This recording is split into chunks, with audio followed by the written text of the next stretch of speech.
Ah yes, Luigi's Mansion. The game that made sure that Mario's brother actually had a franchise for himself, and one that definitely came out of left field from Nintendo in the early 2000s. It's a game that's perfect for Halloween, even though this is going to be going out way later than that. So consider this video to be a super late Halloween special, because it's going 2 or 3 weeks late. So with that, it's time to question your deeds by winning some contest to get a mansion, as well as giving consent to deliver the big suck to some ghosts using a vacuum, and question why some professor, for whatever reason, collects pictures of ghosts for a living, as I play Luigi's Mansion, a game solely about ghosts, and nothing else.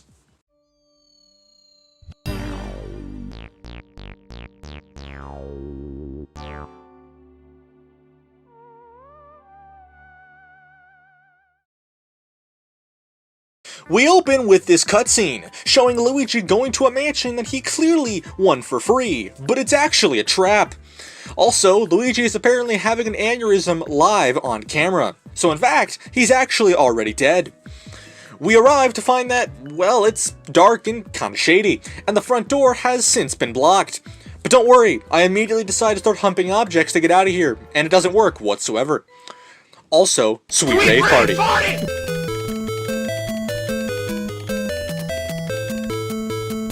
Heading upstairs, I quickly learn that humping objects probably isn't a really great way of working things out, but it's also a great way of getting tetanus in areas that you probably shouldn't have tetanus in. So I decide to stop, humping things and be a big boy and try to open the door. Unfortunately, I then only return downstairs to find a floating key. Luigi, clearly crapping himself at this point, stares as the ghost returns to his bedroom and drops this key. And then, Luigi shoves that key, for whatever reason, in his bum. So that the real reason why Luigi always shivers and is scared is because he has several large metal keys in his anus. Heading into this room, using the key that's definitely not covered in some weird jazz, we encountered a ghost. Luckily, this midget over here shows up and delivers the big suck with his vacuum, but fails to finish the vacuum job.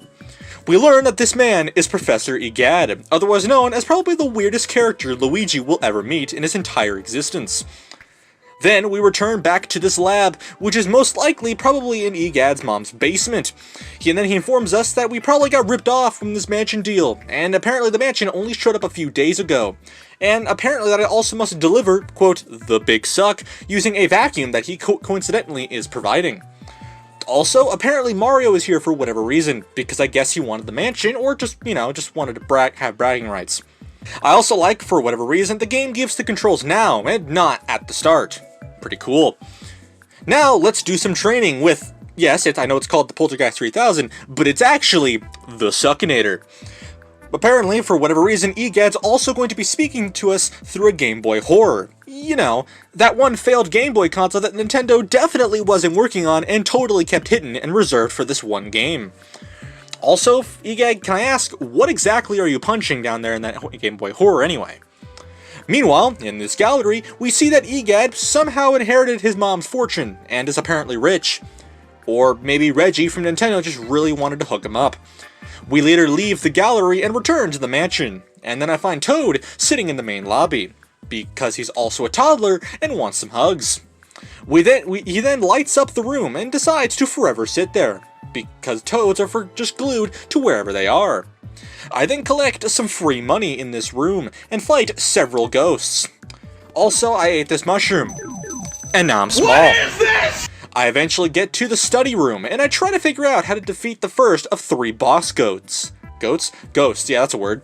I mean, come on, he can't just sit there and read 50 Shades of Grey for the 69th time on his chair. I mean, come on.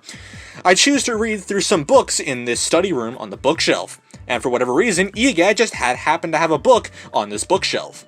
So now that makes me wonder, why haven't the ghosts chose to read this book and chose to go and rape Egad already? Just saying. I eventually figured out how to defeat the boss ghosts and looted several pearls. Because I guess ghosts for whatever reason carry pearls on their person.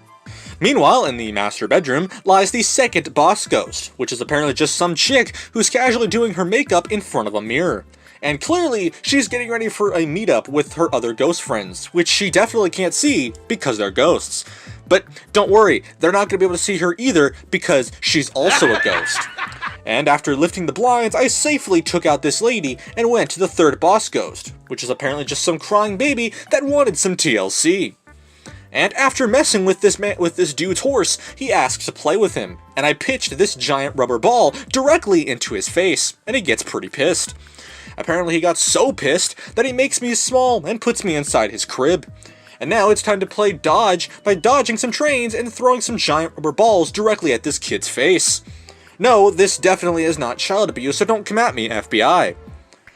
Egad, being the guy that he is, requests us to come back to the lab after this battle, because we're apparently, quote, tired or some crap. He then says that the, quote, suckinator, fills quickly with boss ghosts, as well as other ghosts as well. And we apparently gotta turn them into paintings to empty the vacuum. And also because Egad has a crippling addiction to the arts. I then somehow rack in around 1.26 million gold, so now I'm richer than Egad. Cool. This face is also pretty creepy, by the way. Even if I ask what a Game Boy horror is to Egad in the gallery, he says that he made it. But how does he know what a Game Boy is? And does that imply that he's affiliated with Nintendo? Meanwhile, back at the mansion, I find another Toad, standing at a balcony, probably ready to commit suicide. I then head into the basement and discover this secret mirror, and apparently, it teleports me back to the main lobby, so clearly, I wasn't going anywhere. And both me and Luigi were perfectly okay with this. And so, to conclude, Luigi's Mansion is a classic game. It definitely has some rather strange elements to it, you know, from the use of ghosts and stuff. Of course, the vacuum, now codenamed the Suckinator, and a professor that definitely needs to be questioned as to, quote, why he's here, and why he has such a fascination for the arts. It's a solid game for puzzles and exploration, and it makes sure that you do need to explore to find keys and open doors to progress. And plus, there's money everywhere, and who wouldn't to collect some free money in a mansion? But for now, I'll leave Luigi and Mario to die in that mansion alone. As I say that my name is PandaPowerSauce, remember to stay saucy, and I'll see you in the next one. Later!